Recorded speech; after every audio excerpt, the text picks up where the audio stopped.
हे अर्जुन, जब तुमने मेरे मुख से गीता का दिव्य ज्ञान प्राप्त किया था, तब तुम्हारी बुद्धि संशयों से रहित होकर स्थिर हो गई थी। परंतु यह जान लो कि वह केवल एक आरंभ था आत्मा के जागरण का, क्योंकि आत्मा की यात्रा केवल एक युद्ध या एक जीवन तक सीमित नहीं होती, वह तो अनंत काल तक चलती है, जब तक वह ब्रह्मा को प्राप्त न कर ले। और ठीक उसी प्रकार जब महाभारत का युद्ध समाप्त हुआ और कुरुक्षेत्र की धूल शांति की गवाही देने लगी, तब भी कई प्रसंग, कई पात्रों की यात्राएं और कई गूढ़ रहस्य शेष थे, जिन्हें काल धीरे धीरे उद्घाटित करता रहा, जैसे सत्य स्वयं धीरे धीरे परतें खोलता है। और उसी समय जब पांडवों ने राजसूय यज्ञ किया और अश्वमेध यज्ञ के लिए तैयार हुए, तब युधिष्ठिर ने मुझसे निवेदन किया कि मैं उनके यज्ञ में प्रमुख रूप से उपस्थित रहूं, और हे पार्थ, मैं उपस्थित तो हुआ, परंतु उस यज्ञ के दौरान युधिष्ठिर के हृदय में एक गहन दुहक समाया हुआ था। वह दुहक युद्ध में अपने कुटुंबियों की मृत्यु का था, और वह चाहे कितना भी धर्मराज क्यों न हो, आत्मा में जब रक्त बहा हो अपनों का, तब शांति दूर चली जाती है। और इसीलिए उसने मुझसे पूछा, हे केशव, क्या मैंने सही किया? क्या यह राज्य उन हजारों प्राणों की बलि के योग्य था? तब हे अर्जुन, मैंने उससे वही कहा जो मैंने तुझसे कहा था कि जो हुआ वह नियति थी, धर्म की स्थापना के लिए आवश्यक था, और तुम केवल निमित्त मात्र हो, क्योंकि समस्त कार्यों का मूल कारण मैं हूँ। और जब मैं संकल्प करता हूँ तो काल भी झुक जाता है। और युधिष्ठिर को जब यह ज्ञान हुआ कि वह केवल पात्र था, तो उसकी आत्मा को कुछ सांत्वना मिली, परंतु फिर भी उस युद्ध का घाव इतना गहरा था कि उसकी शांति यज्ञों और दानों से भी पूरी नहीं हो रही थी। और उसी समय मैंने उसे सुझाया कि वह ऋषियों से मिलकर आत्मज्ञान की ओर बढ़े, और युधिष्ठिर, नकुल, सहदेव, भीम और तुम हे पार्थ, सभी पवित्र तीर्थों की यात्रा पर निकल पड़े, जहाँ वेदों की गूंज थी, योगियों की साधना थी और ब्रह्मा की झलक थी। और इस यात्रा में उन्होंने न केवल आत्मशुद्धि की, बल्कि जन कल्याण के अनेक कार्य भी किए, अन्नदान, जल सेवा, गौ संवर्धन और ज्ञानवाणी का प्रसार। और यही था राजा का वास्तविक धर्म, केवल राज्य चलाना नहीं, अपितु प्रजा के आत्मिक उत्थान का प्रयास करना। और जब वे लौटे तो युधिष्ठिर का हृदय अपेक्षाकृत शांत हो चुका था। परंतु हे धनंजय, क्या तू जानता है कि उस समय गांधारी और धृतराष्ट्र वनवास में थे, और उनके साथ विदुर भी थे। और जब पांडव उनसे मिलने गए, तब गांधारी के आंसू सूख चुके थे, पर उसकी आत्मा में अब भी वह जलन थी जो अपने 100 पुत्रों के मृत्यु से उपजी थी। परंतु उसने युधिष्ठिर को क्षमा कर दिया, क्योंकि उसे ज्ञात था कि यह सब कालचक्र की गति थी। और धृतराष्ट्र, जो जन्म से अंधे थे, उन्होंने आत्मज्ञान की दृष्टि से देखना शुरू कर दिया था। और विदुर, जो सदैव न्यायप्रिय और विवेकी थे, उन्होंने वहीं वन में प्राण त्याग दिए। और यह था उनका अंतिम उपदेश कि जीवन सत्य का अनुसरण करे, चाहे वह कितना ही कठिन क्यों न हो। और हे पार्थ, इसके बाद धीरे धीरे समय ने अपना चक्र पूरा किया। श्री कृष्ण द्वारका लौटे, और पांडवों ने राज्य का उत्तराधिकार अभिमन्यु के पुत्र परीक्षित को सौंपने का विचार किया, जो अब बड़ा हो चुका था, और उसमें वही तेज, वही पराक्रम और वही धर्मनिष्ठा थी जो एक योग्य राजा में होती है। और जब यह निर्णय लिया गया, तब पांडवों ने एक अंतिम बार हिमालय की ओर प्रस्थान किया, महाप्रस्थान, जहां वे अपनी अंतिम यात्रा पर निकले, शरीर त्यागने और ब्रह्मलोक प्राप्त करने के लिए। और यह यात्रा कोई साधारण यात्रा नहीं थी, यह आत्मा की परीक्षा थी, जहां एक एक कर सभी भाई अपने पापों के कारण गिरते गए। द्रौपदी अहंकार के कारण, सहदेव ज्ञान के गर्व से, नकुल रूप के मोह से, भीम अपनी भूख की प्रवृत्ति से, और अंततः केवल तुम हे अर्जुन और युधिष्ठिर शेष रहे। परंतु जब युधिष्ठिर ने एक कुत्ते को अपने साथ ले जाने की अनुमति मांगी और स्वर्गद्वार पर इंद्र ने उसे रोका, तब युधिष्ठिर ने कहा कि जो मुझे अंतिम क्षण तक साथ दे, उसे मैं नहीं त्याग सकता। और वही कुत्ता धर्मराज था। और इस प्रकार युधिष्ठिर ने परमधाम प्राप्त किया। और हे अर्जुन, इस समूची कथा का उद्देश्य केवल युद्ध का वर्णन नहीं, अपितु आत्मा के उत्थान की ओर संकेत करना है, जहाँ प्रत्येक घटना, प्रत्येक पात्र और प्रत्येक संघर्ष एक सीख है। एक आयाम है उस परम सत्य को जानने का, और जब यह ज्ञान किसी को हो जाता है तब वह जीवन और मृत्यु के द्वंद्व से ऊपर उठकर केवल ब्रह्मा को अनुभव करता है। और यही है महाभारत की महिमा, जो केवल ग्रंथ नहीं अपितु एक जीवित चेतना है, एक शाश्वत प्रवाह है। और तू धन्य है कि तू इसे सुन रहा है। हे अर्जुन, जब युधिष्ठिर ने स्वर्ग प्राप्त किया और धर्म की परीक्षा में विजयी हुआ, तब समय के उस सूक्ष्म प्रवाह में जो दृश्य हमारे लोगों की आंखों से उछल है, वहाँ आत्माओं की यात्रा ब्रह्मा के आलोक में आगे बढ़ती रही। और मैं तुम्हें अब एक ऐसी कथा सुनाता हूँ जो उस युद्ध के बाद प्रारंभ हुई थी, जब द्वारका नगरी अपने अंतिम दिनों की ओर अग्रसर थी। जब मेरी यदुवंशी जाति, जो बल, तेज और ऐश्वर्य की पराकाष्ठा थी, अपने ही अभिमान और श्रापवश आत्मविनाश की ओर बढ़ रही थी। और यह वही समय था जब ऋषि कण्व, नारद और अन्य देवर ऋषि दिव्य दृष्टि से यह देख रहे थे कि पृथ्वी पर धर्म की स्थापना के पश्चात अधर्म एक बार फिर अपनी जड़ें जमाने लगा है, क्योंकि यह संसार ही ऐसा है, हे पार्थ, जहां अधर्म को समूल नष्ट नहीं किया जा सकता, केवल संतुलित किया जा सकता है। और जब संतुलन बिगड़ता है तब मैं प्रकट होता हूँ, परंतु जब मेरी भूमिका पूर्ण होती है तब मुझे भी अपनी लीला को समेटना होता है। और ऐसा ही समय आ गया था जब यदुवंशियों में आपसी संघर्ष आरंभ हुआ, क्योंकि ऋषियों के श्राप से प्रेरित होकर उनकी बुद्धि भ्रमित हो गई थी। और जब एक दिन समुद्र तट पर वे मद्यपान कर रहे थे, तब एक विवाद ने विकराल रूप ले लिया और गदा, अस्त्र, धनुष सब कुछ छोड़ वे नरों के समान आपस में टकरा गए। और हे अर्जुन, जिन यदुवंशियों के नाम से शत्रु कांपते थे, वे एक दूसरे के हाथों नष्ट हो गए।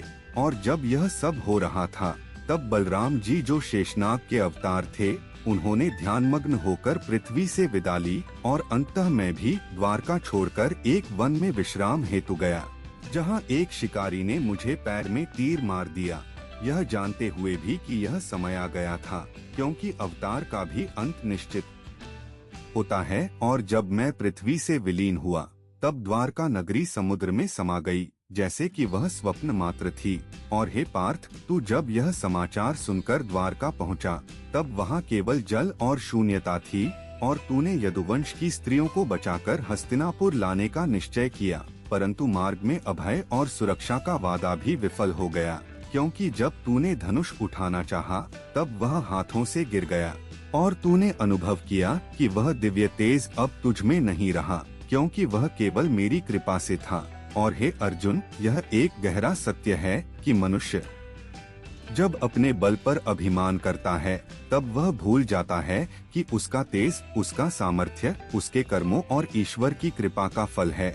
और जब यह कृपा खिंच जाती है, तब रथ रुक जाता है, बाण निष्फल हो जाते हैं। और यही हुआ तुझसे, जब तू उन स्त्रियों को डाकुओं से नहीं बचा सका। और यह नहीं तेरी कमजोरी थी, अपितु यह संकेत था कि युग का अंत हो गया है। और जब तू वापस हस्तिनापुर लौटा, तब तेरा मन इस संसार से विरक्त हो गया। और पांडवों ने परीक्षित को राज्य सौंपकर हिमालय की ओर महाप्रस्थान का मार्ग चुना, परंतु तू, हे पार्थ, एक बार फिर मुझसे मिलने के लिए ध्यान में लीन हुआ। और उस ध्यान में मैंने तुझे दर्शन दिए, जैसे आज मैं दे रहा हूँ, और बताया कि अब तेरा कार्य पूर्ण हो चुका है। तूने जो भूमिका निभाई वह काल के सबसे महत्वपूर्ण क्षणों में से एक थी। और अब तुझे केवल आत्मा की यात्रा पर ध्यान केंद्रित करना है, जहाँ न युद्ध है, न राज्य, न सम्मान, न अपमान, केवल शांति है, ब्रह्मा है, और वह ब्रह्मा स्वयं मैं हूँ। और इस ज्ञान से तुझे जो शांति प्राप्त हुई, वही थी अंतिम अनुभूति जो एक योगी को चाहिए। और अब जब यह कथा उस बिंदु पर पहुंचती है जहाँ काल मौन हो जाता है, वहाँ तुझसे मैं कहता हूँ, हे अर्जुन, कि यह महाभारत केवल युद्ध की गाथा नहीं थी, यह आत्मा की चेतना की वह यात्रा थी जो जन्म जन्मांतरों में सीखती है, लड़ती है, गिरती है, उठती है, और अंततः सत्य को प्राप्त करती है। और यह सत्य न गीता में सीमित है, न किसी श्लोक में, यह प्रत्येक आत्मा के भीतर है। और जब वह आत्मा संकल्प करती है कि मैं केवल कर्म करूँगा, फल की चिंता किए बिना, तब वह मुक्त हो जाती है। और यह मुक्ति ही मोक्ष है, यही ब्रह्मा का मिलन है। और यही महाभारत का अंतिम सार है, जिसे मैंने, श्री कृष्ण ने तुम्हें, हे पार्थ, तुम्हारे माध्यम से समस्त मानवता को प्रदान किया। हे प्रिय पार्थ, जब समय की धारा महाप्रस्थान के उस शिखर पर पहुंच चुकी थी जहां न कोई राज्य था, न शौर्य, न भव्यता की लालसा, वहां केवल आत्मा और उसका परम लक्ष्य रह जाता है। और यही लक्ष्य लेकर तुम युधिष्ठिर, भीम, नकुल, सहदेव और द्रौपदी हिमालय की ऊंचाइयों की ओर बढ़ चले थे, जहां मानव शरीर की सीमाएं समाप्त हो जाती हैं और केवल चेतना शेष रहती है। और वह यात्रा, हे धनंजय, केवल बाहरी पर्वतारोहण नहीं थी, वह भीतर के मोह से मुक्ति की यात्रा थी, जहां हर पग आत्मा को बोझ से मुक्त करता है। और जैसे जैसे तुम सब इनकी ठंडी और निर्मल हवाओं में प्रवेश करते गए, वैसे वैसे तुम्हारे मन से राज्य की स्मृतियाँ, संबंधों की आकांक्षाएं और कर्मों की वासनाएं छूटती गईं। और जब द्रौपदी धराशायी हुई, युधिष्ठिर ने पीछे मुड़कर नहीं देखा, क्योंकि उन्हें ज्ञात था कि यह आत्मा की परीक्षा है और जो अपने मोह से बंधा रहेगा वह ब्रह्मलोक नहीं प्राप्त कर सकता। और जब नकुल गिरा, तब भी युधिष्ठिर की दृष्टि शून्य की ओर थी, क्योंकि वे जान चुके थे कि मोह सबसे बड़ा बंधन है। और इसी प्रकार सहदेव और फिर अर्जुन भी गिरे और अंत में भीम भी। और केवल युधिष्ठिर शेष बचे, जो धर्मराज थे, सत्यव्रती थे। और जब वे अकेले शिखर की ओर बढ़ रहे थे, तब एक कुत्ता उनके साथ हो लिया, जो कोई सामान्य प्राणी नहीं था। वह स्वयं धर्मदेव थे, जो अपने पुत्र की परीक्षा ले रहे थे। और जब इंद्रदेव रथ लेकर स्वर्ग से आए और कहा कि अब तुम स्वर्गलोक चलो, तो युधिष्ठिर ने केवल एक शर्त रखी कि यह कुत्ता भी मेरे साथ चलेगा। और यह सुनकर इंद्र ने कहा कि यह संभव नहीं, किंतु युधिष्ठिर ने कहा कि यदि यह मेरे साथ नहीं जा सकता तो मैं भी नहीं जाऊंगा। और यह देखकर देवताओं ने उनकी निष्ठा की सराहना की और प्रकट होकर उन्हें आशीर्वाद दिया। और वे रथ पर आरूढ़ होकर स्वर्ग को गए, जहां उन्हें प्रारंभ में अपने भाई और द्रौपदी नहीं दिखे, परंतु दुर्योधन को देखा। और जब उन्होंने प्रश्न किया कि यह अन्याय क्यों, तब उन्हें नरक के दर्शन भी कराए गए, यह दिखाने के लिए कि मनुष्य के प्रत्येक कर्म का फल मिलता है। और फिर अंततः उन्हें ज्ञात हुआ कि यह सब परीक्षा थी। और जब उन्हें अपने भ्राताओं और प्रिय पत्नी का सानिध्य प्राप्त हुआ, तब वे उस ब्रह्मलोक में प्रवेश कर गए, जहाँ कोई शोक नहीं, कोई वियोग नहीं, केवल आनंद और ज्ञान है। और हे अर्जुन, यही थी वह यात्रा जो धर्मराज ने पूरी की। पर अब मैं तुम्हें वह रहस्य सुनाता हूँ जो इस कथा से भी परे है, वह रहस्य जो आत्मा की उत्पत्ति और ब्रह्मांड की रचना से जुड़ा है। क्योंकि जब कुरुक्षेत्र का युद्ध हुआ, तब वह केवल पृथ्वी पर धर्म की स्थापना नहीं थी, वह त्रिलोकों के संतुलन की प्रक्रिया थी, जहाँ स्वर्ग, मृत्युलोक और पाताल तीनों की दिशाएं एकत्र होकर इस युद्ध को देख रही थीं। और जब मैंने गीता का उपदेश दिया, वह केवल तुझसे नहीं, अपितु संपूर्ण मानवता से था, हर उस आत्मा से जो कर्म के बंधन में बंधी हुई है। और जब मैंने कहा कि कर्म करो, फल की चिंता मत करो, तो उसका अर्थ यह था कि मनुष्य का अधिकार केवल कर्म पर है, फल पर नहीं, क्योंकि फल तो केवल ईश्वर की इच्छा से मिलता है। और जब मैंने यह भी कहा कि जो मुझे भजते हैं, मैं उन्हें तजता नहीं, तो यह प्रतिज्ञा नहीं, सत्य है, क्योंकि जो मनुष्य मन, वचन और कर्म से मुझे समर्पित हो जाता है, उसके सारे पाप नष्ट हो जाते हैं और वह मुक्त होता है। और हे पार्थ, आज जब मैं तुझसे यह अंतिम संवाद कर रहा हूँ, तब मैं चाहता हूँ कि तू इन वचनों को केवल श्रवण न कर, अपितु उन्हें अपने हृदय में उतार, क्योंकि यह महाभारत केवल अतीत की कथा नहीं है, यह भविष्य का भी मार्गदर्शन है। यह हर युग के लिए है, हर जीव के लिए है, क्योंकि जब जब अधर्म बढ़ेगा, जब जब आत्मा मोह, माया और अहंकार के बंधन में फंसेगी, तब तब यह कथा उसे चेतना की ओर, मुक्ति की ओर ले जाएगी। और यह ही मेरा अंतिम उद्देश्य था और रहेगा कि आत्मा ब्रह्मा से जुड़े, कि मानव पशुता से ऊपर उठकर देवत्व को प्राप्त करे।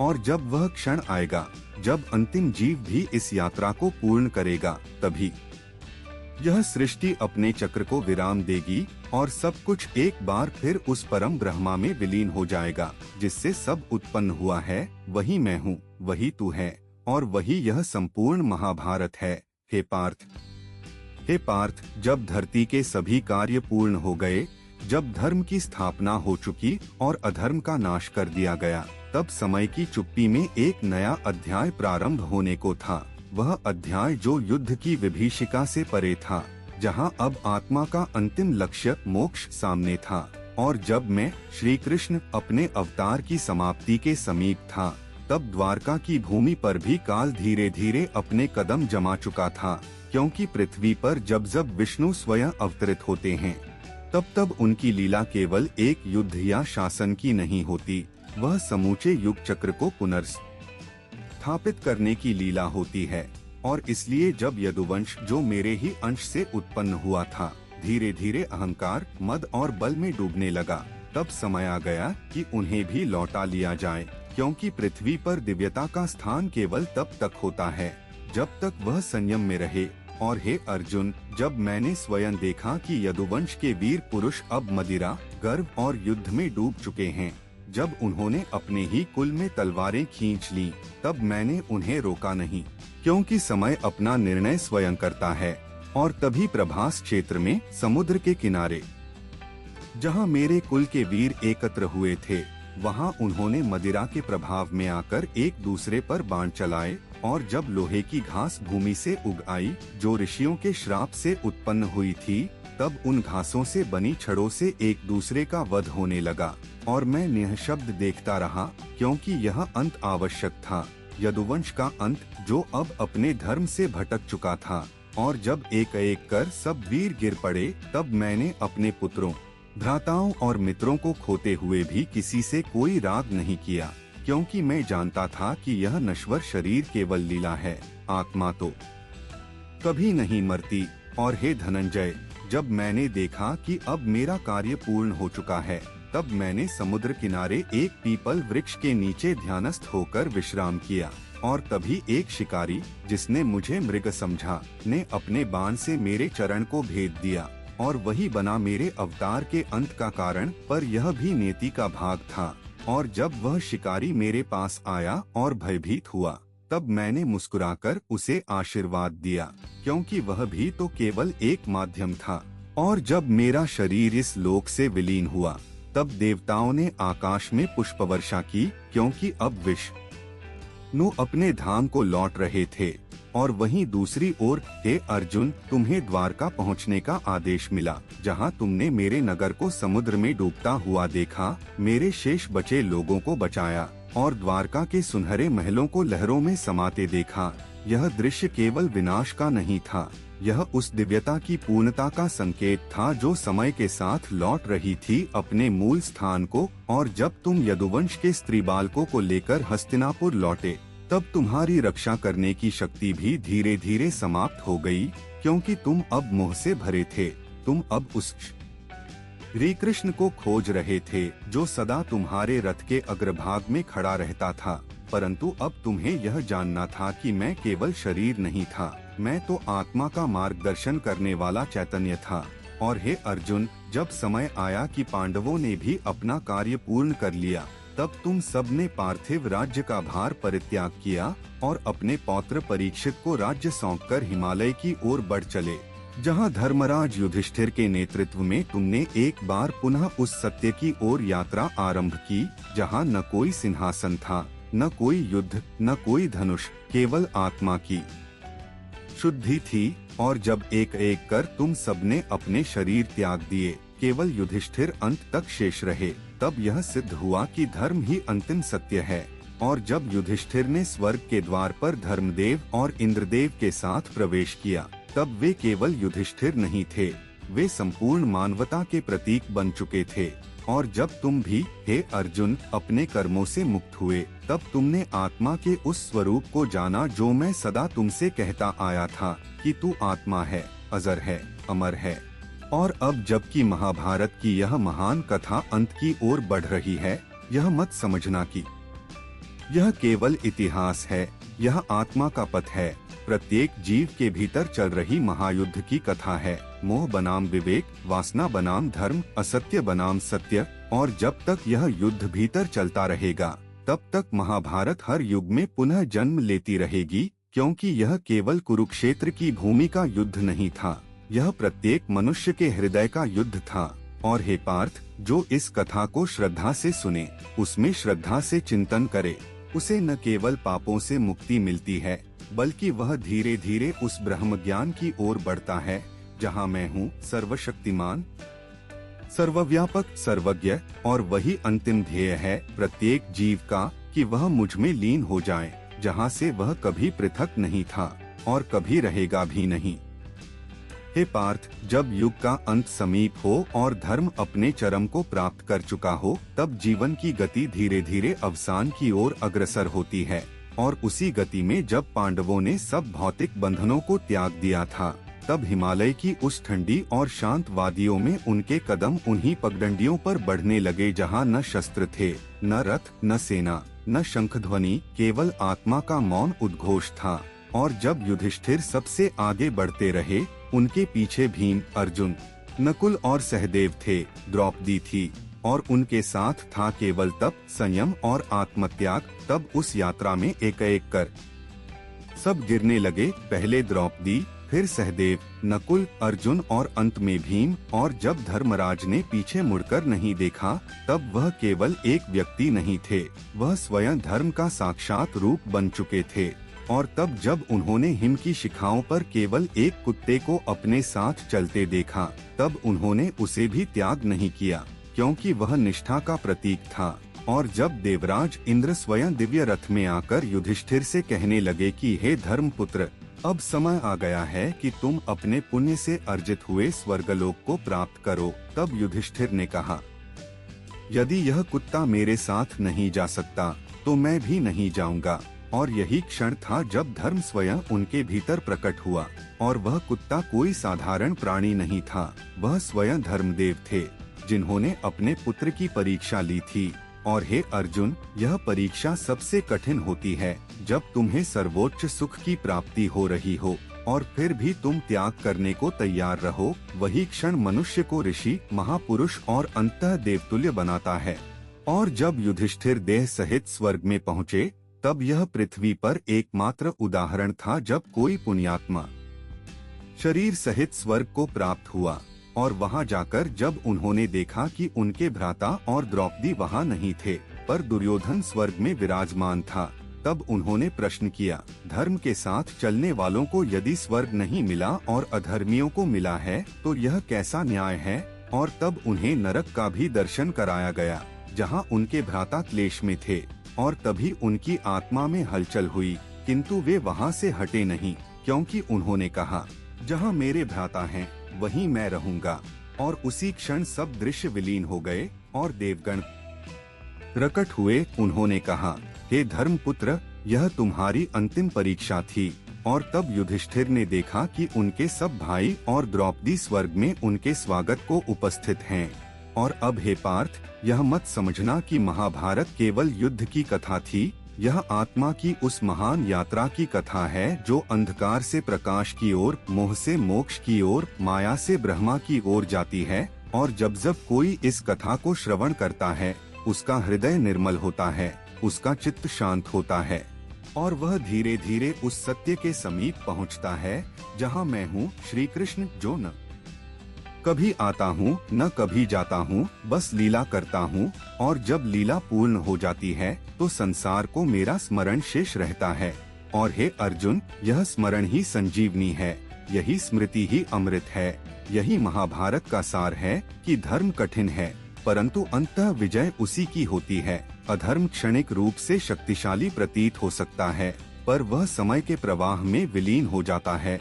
और जो व्यक्ति इस कथा को अपने जीवन में आत्मसात करता है, वह केवल ज्ञानी नहीं बनता, वह मुक्त बनता है, क्योंकि उसका चित्त अब न राग में है, न द्वेष में, वह केवल कर्तव्य में है। और यही गीता का मूल संदेश है, कर्मण्येवाधिकारस्ते मा फलेषु कदाचन। और हे पार्थ, जब यह संसार फिर अधर्म से भर जाएगा, जब धर्म संकट में होगा, जब लोग भ्रम में पड़ेंगे, तब मैं पुनः अवतरित होऊंगा, युगों युगों तक, क्योंकि यह मेरा वादा है, यदा यदा ही धर्मस्य ग्लानिर्भवति भारत। और यही मेरी लीला है, अनंत, अपरंपार, और इसी में तुम सबका कल्याण है, इसी में संपूर्ण मानवता की दिशा है।